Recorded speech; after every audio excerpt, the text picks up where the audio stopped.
Merci de nous avoir rejoints pour ce bilan. C'est déjà l'heure du bilan, d'un premier bilan en tout cas, de la mêlée 2024 de Nexem. Merci à toutes et à tous. Ce bilan, on va le faire avec 3, 4 orateurs et bien sûr le président. Mais d'abord, je vais vous demander d'accueillir Valérie Coutron qui est photographe. Merci. Si vous voulez bien. Margot Bittetti, que vous connaissez, votre nouvelle collègue qui nous rejoint. Margot, venez s'il vous plaît. Stéphane Fournal, c'est le régional de l'étape, délégué régional Grand Est chez Nexem, directeur de l'IRTS de Champagne-Ardenne à Reims, s'il vous plaît. Et Alain Raoul, le président de Nexem, qui va m'aider évidemment pour la clôture. Alain, venez là. Si vous voulez bien prendre un micro, chacun d'entre vous, Alain, merci. Alors, d'abord Alain, un petit mot sur déjà ce qui commence à monter, je dirais, de ces 2 jours avant votre conclusion tout à l'heure et avant que je passe la parole à vos 3 invités. Oui, merci. Oui, très rapidement. Bon, moi je vais pas. Je pense que ce que j'ai entendu de vous, en tout cas, jusqu'à encore ce matin, c'est la qualité des intervenants qui ont été, et des tables rondes qui ont été constituées, et ça, évidemment, c'est très important. Mais ce que je retiendrai aussi, et c'est aussi quelque chose qui me compte pour moi, c'est la qualité de l'ambiance. C'est-à-dire que je vous ai senti, nous sommes sentis, parce que je me mets dedans, alors qu'on est confronté à des difficultés, et rassurez-vous, on va les retrouver. Hein. Eh bien, un moment à part, un moment. En fait, c'est ce qu'on voulait faire avec la mêlée. C'était de dire, on a des problèmes, on a le nez dans le guidon. Eh bien, il y a un moment, on fait un pas de côté. Alors, on n'oublie pas, hein, mais en même temps, on va découvrir, s'offrir des perspectives, se retrouver, et donc sur la qualité des débats, sur toutes les interstices, j'allais dire, où on se retrouve autour du café, où on visite. Pour moi, c'est le signe aussi que... Et puis la soirée, hier, hein, pour ceux qui y étaient, qui malgré la pluie, donc, j'allais dire qu'elle a été arrosée, pas qu'avec la pluie d'ailleurs, mais cette soirée était très sympathique, et ça compte pour moi, le climat ça compte, hein. Et ce climat, il faut qu'on le retrouve au sein de Nexem, il faut aussi le retrouver dans les établissements malgré toutes les difficultés, et je voulais vraiment vous remercier pour ça, parce que c'est le pari que l'on fait tous les 2 ans, et je pense que c'est un pari gagné. Merci Alain. Alors, vous m'avez suggéré finalement une formule. Si vous permettez, Stéphane Fournal, avant de vous passer la parole, on va faire un pas de côté avec un élément de ces 2 jours.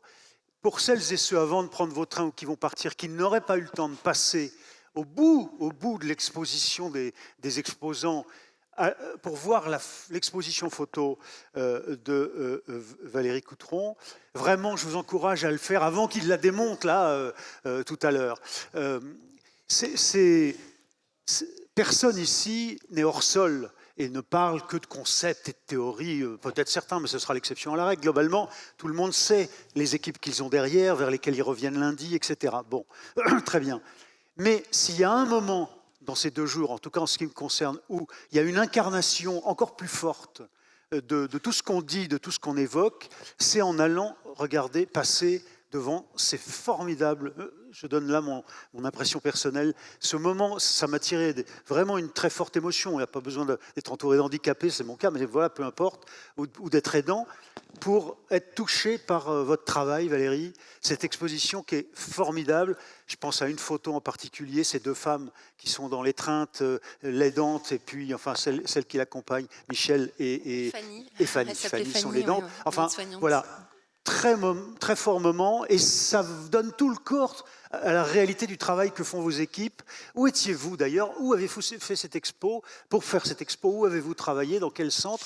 Et comment l'idée est venue à Nexem de vous confier ce travail? En fait, je suis photographe documentaire depuis bientôt 30 ans.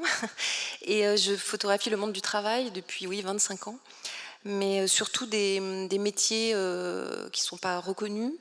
J'ai commencé par l'industrie, le monde ouvrier, enfin, sur plusieurs sites. Et puis ensuite, les nouveaux prolos, comme les appelle Marcel Trias, un cinéaste qu'ils appelaient comme ça, les femmes de chambre, les ancien journaliste de France ancien 2. journaliste, ouais, qui avait fait des formidables films sur ce sujet.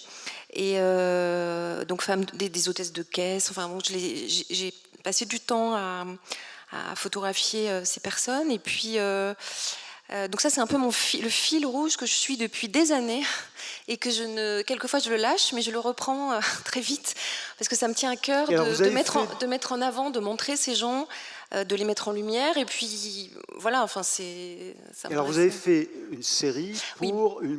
une exposition de... Oui, en fait, c'est comme ça que Nexem m'a découverte. Le ministère de la Culture a lancé une grande commande. La grande commande. À une vingtaine de photographes. Non, 200. On était 200 photographes sur toute la France. On avait chacun un projet. C'était une radioscopie de la France après Covid. Enfin. Et moi, mon projet, c'était les aides à domicile et auxiliaires de vie en milieu rural. Donc, pendant plusieurs mois, j'ai suivi ces femmes. Ça a été exposé à la BNF. À la BNF, oui. Et puis aussi à Sète, enfin dans d'autres lieux, à Perpignan aussi, à Visa pour l'image. Et donc, j'ai suivi plusieurs femmes et un homme qui travaille en Creuse et Nord-Creuse, sud de l'Indre, là où j'habite. Magnifique région. Et donc, je les ai suivis, voilà, c'était important. Enfin, c'était bien aussi de faire ça en milieu rural, parce que ça aussi touchait d'autres problématiques, isolement, enfin... Et c'est comme ça que Nexem a vu ces photos qui sont sur le site de la BNF et a fait appel à moi pour photographier 5 structures dans la France. Enfin, c'était... Et j'ai pas passé plusieurs mois, mais c'était une petite immersion. Mais c'est vrai que c'est des... Vous allez passer combien de temps dans les établissements? C'était un petit peu... on était un peu juste en temps, je regarde le président. Mais, donc 2 jours, une journée, c'était des grosses journées. Mais en même temps, j'en parlais au président tout à l'heure, c'est lui qui m'a posé la question. En fait, c'est des milieux que je connais, enfin que je connais. En étant de mon œil de photographe, hein, je me suis retrouvée par souvent expérience dans des... ce regard que vous portez. Et métier de journaliste, un peu documentariste. C'est ça, documentariste. Et donc j'ai très vite été happée et par des professionnels qui travaillent de façon formidable. Cette humanité, la prise en charge Qui vous a accueilli? On peut peut-être leur rendre hommage simplement en citant les 5 établissements où vous avez été. J'ai quand même. Alors, j'ai commencé par l'association Marie Durand, protection de l'enfance, vers Cholet, attendez, Beaupréau, la courte échelle. Voilà.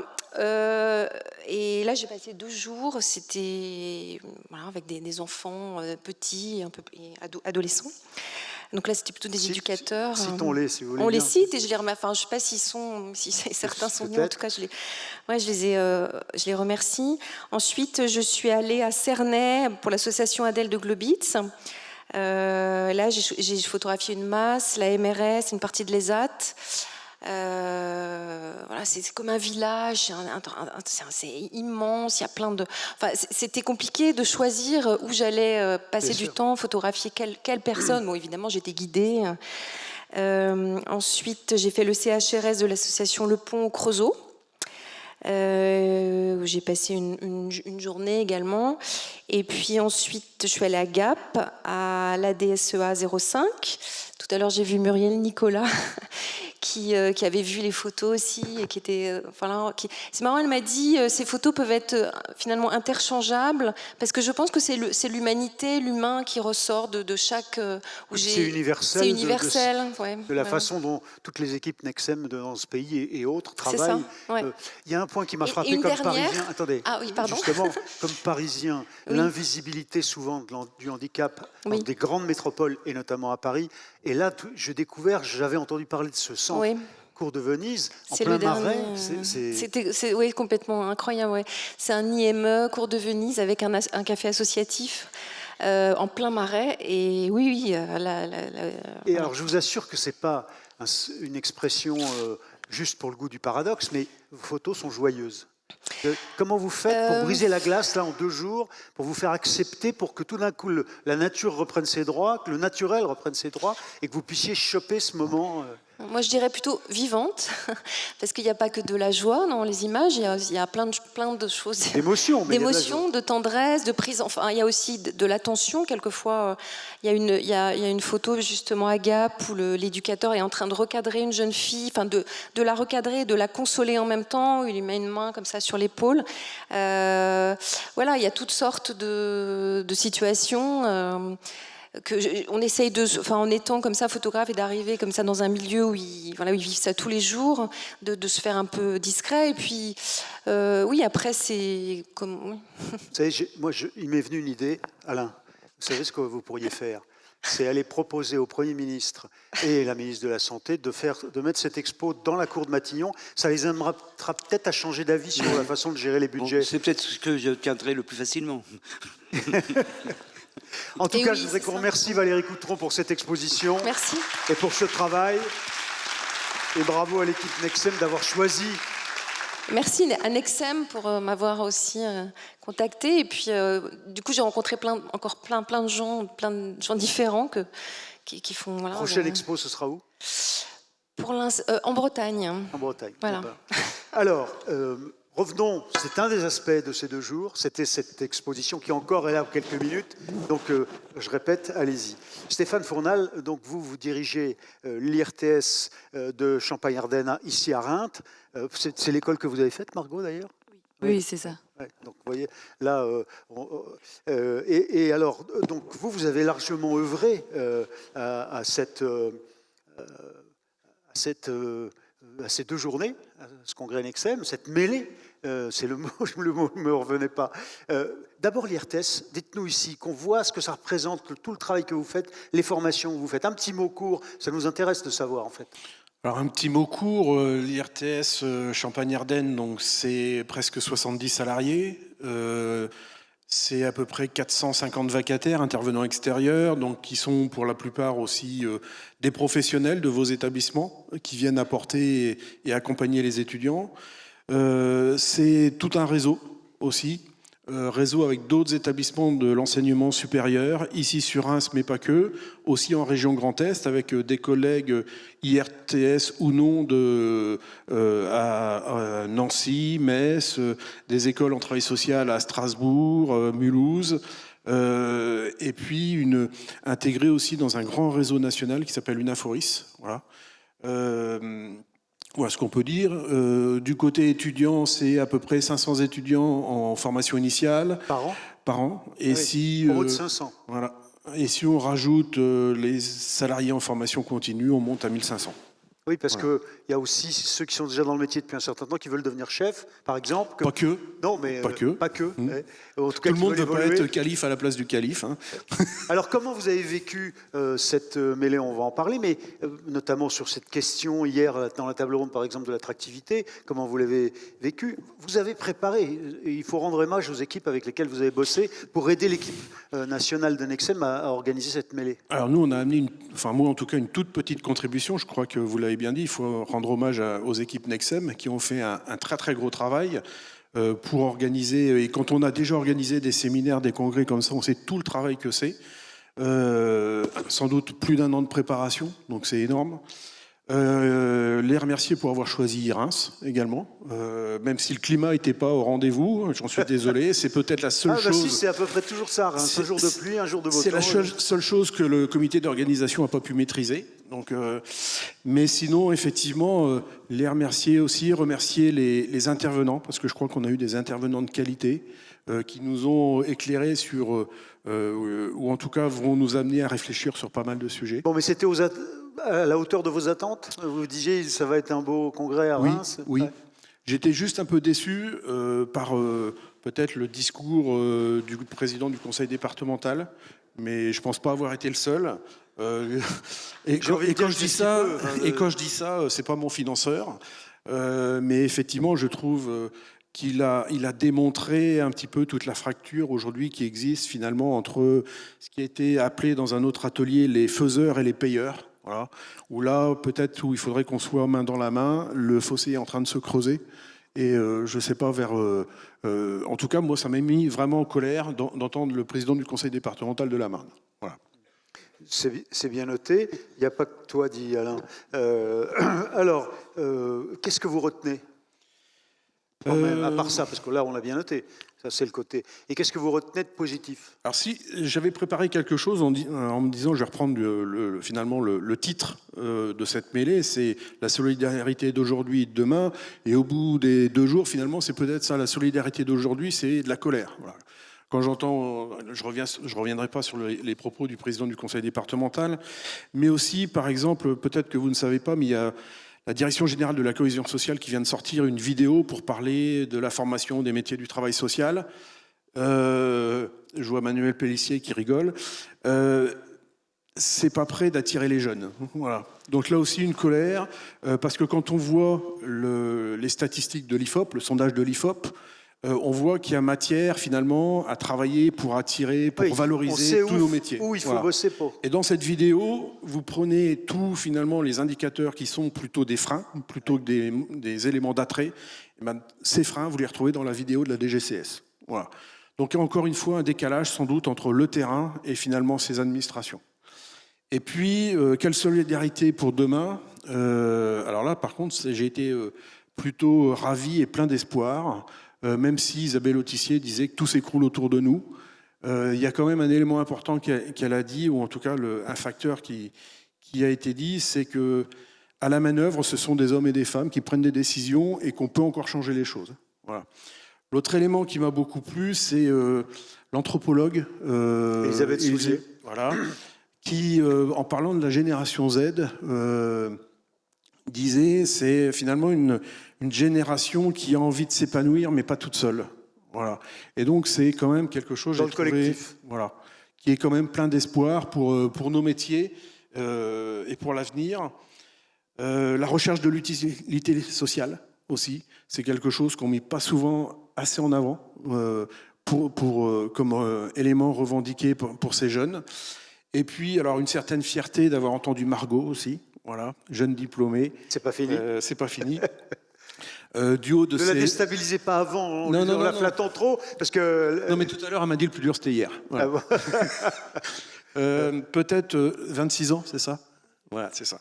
Donc, du haut de vos 26 ans, à pouvoir dire devant un parterre de près de 500 ou 600 employeurs, avec toute sa sincérité, sa jeunesse, prenez soin de nous. Voilà, prenez soin de mes collègues salariés plus âgés. J'ai trouvé qu'il avait fallu quand même du courage pour le faire et vraiment j'étais très fier d'elle. Merci voilà. Stéphane et merci à vos équipes. Alors Margot, vous, qu'est-ce que vous avez retenu? Bon, évidemment, il y a votre table ronde à laquelle vous avez participé. Beaucoup sont venus me voir d'ailleurs en me disant formidable, ce qu'elle a dit en effet. Bon, mais au-delà de ça, colère, satisfaction, ça correspond à l'image que vous faisiez au fond des cadres de votre métier à venir, puisque vous commencez lundi. Déjà, je remercie Nexem pour l'invitation. C'était un premier exercice pour moi, une telle prise de parole, et j'en garde un excellent souvenir. Moi, colère, non. Je vais plus rejoindre Stéphane. Non. Ouais, ce sera un peu tôt quand même. Sur l'espoir, plutôt. On s'est mobilisé pour faire 2 jours extrêmement riches, avec des thématiques novatrices, pour dépasser un peu la colère. Là, je sors de travail social et IA, on est dans une modernisation des thématiques qu'on met en lien.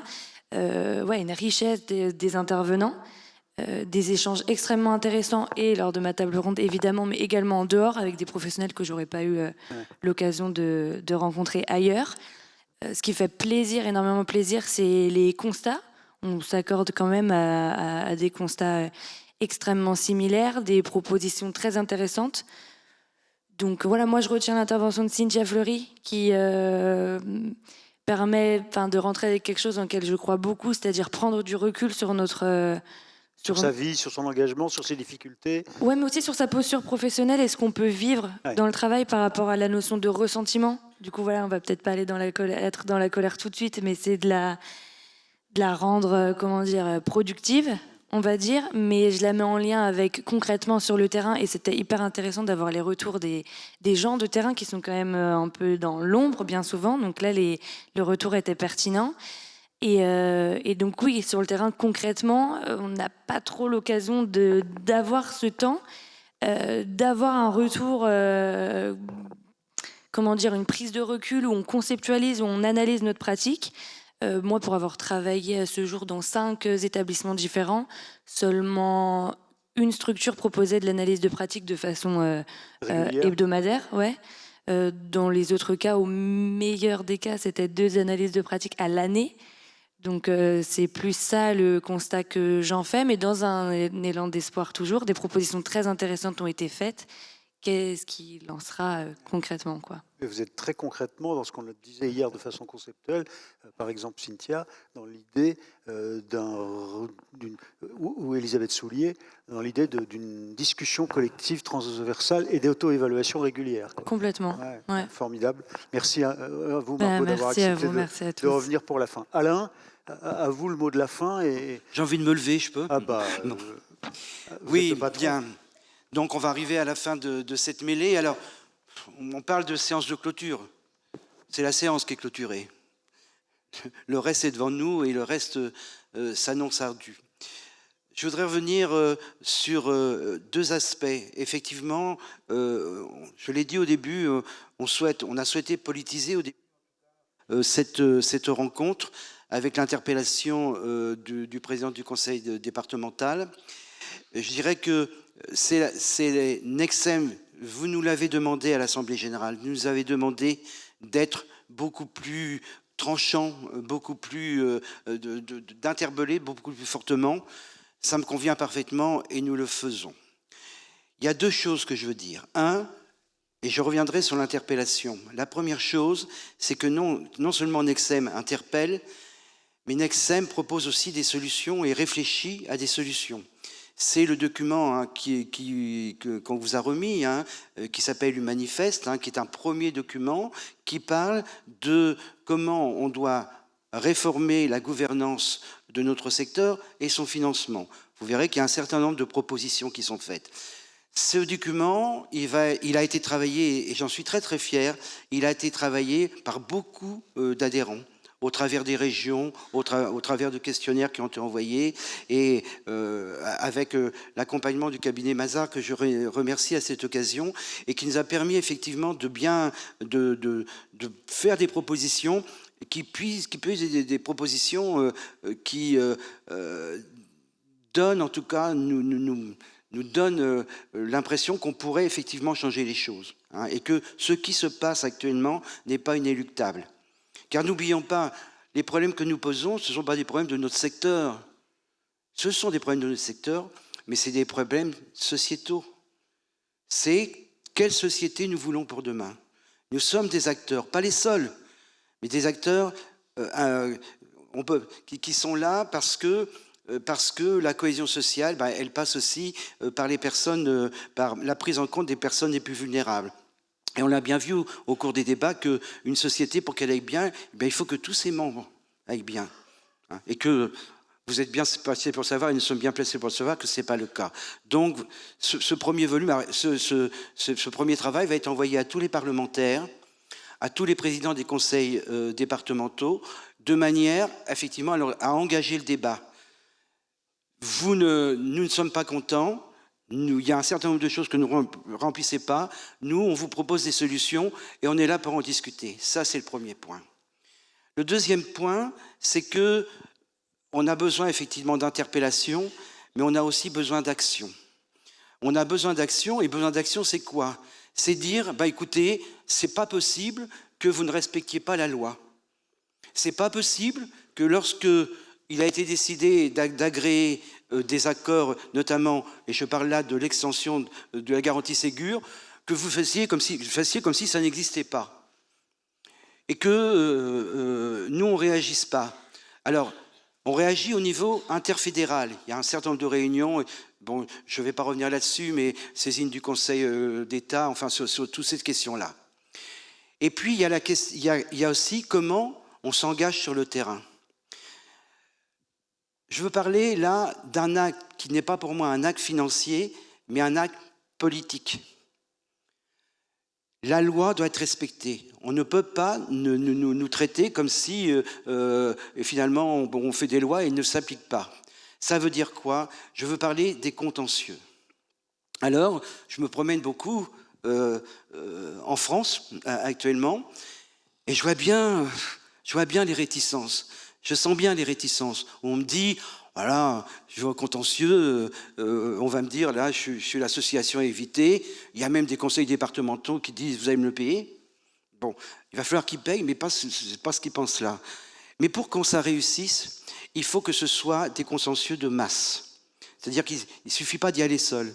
Il faut y aller le plus nombreux possible.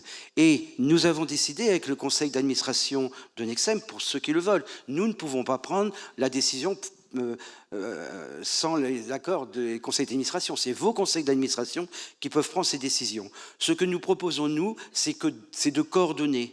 C'est-à-dire que par département, par région, quand il s'agit de l'État, c'est de dire, eh bien, vous prenez les décisions.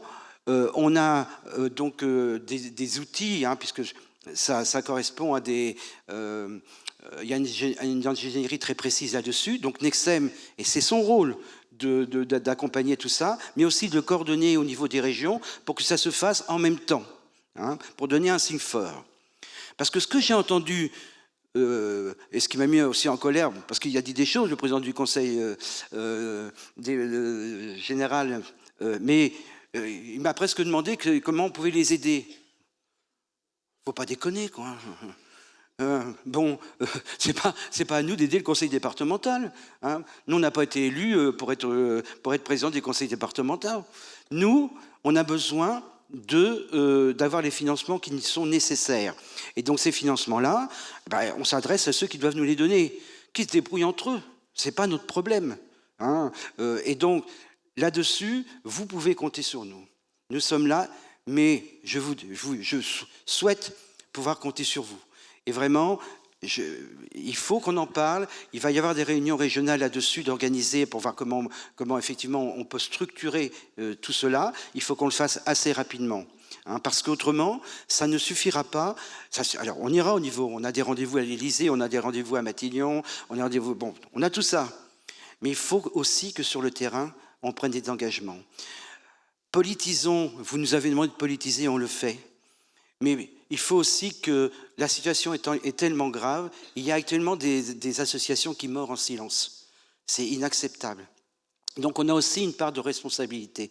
Donc je vous engage au combat, je vous engage à l'action et qu'on puisse ensemble gagner parce qu'il y va de l'avenir non seulement de notre secteur, mais de l'avenir des personnes les plus vulnérables et finalement de l'avenir de notre société de solidarité que nous voulons construire. Donc, c'est les Restos du Cœur qui savent. Vous pouvez compter sur moi et je compte sur vous, ou le contraire, je ne sais plus. Mais c'est ça en fait. Hein. Ensemble, on doit y aller. Et ensemble, on est fort. Ensemble, on est fort. On est fort au sein de Nexem. On est fort avec les autres fédérations hein, qui sont prêts hein, et qui travaillent déjà avec nous à s'engager. Donc, continuons le combat. Allons-y. Et il faut partir avec cet espoir. Parce qu'on peut, dans la situation actuelle, très vite se démoraliser.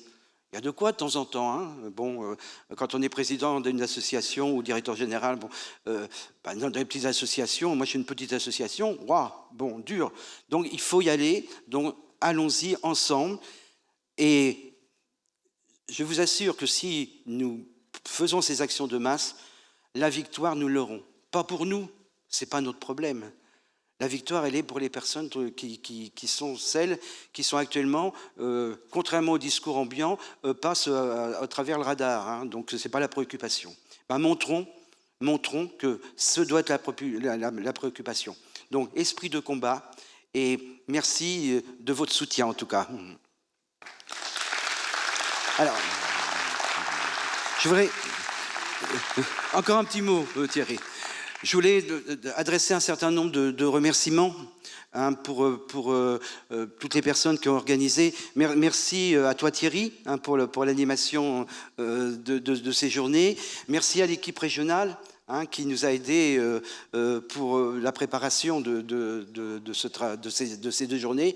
Merci aussi aux collaborateurs au niveau national de Nexem, particulièrement à l'équipe de communication. Je ne sais pas, elle est Aline, mais je pense qu'elle doit pousser un gros soupir. Cette organisation était parfaite et je vous demande vraiment de les remercier. Et puis, bien sûr, rendez-vous dans 2 ans, je ne sais pas où encore, mais il y aura donc un événement digital l'année prochaine, et puis un événement présentiel où j'espère tous vous retrouver, mais nous aurons l'occasion encore de nous rencontrer beaucoup. Donc merci à vous, et Thierry, tu voulais dire quelque chose? Merci. Bon retour à vous aussi, à très bientôt.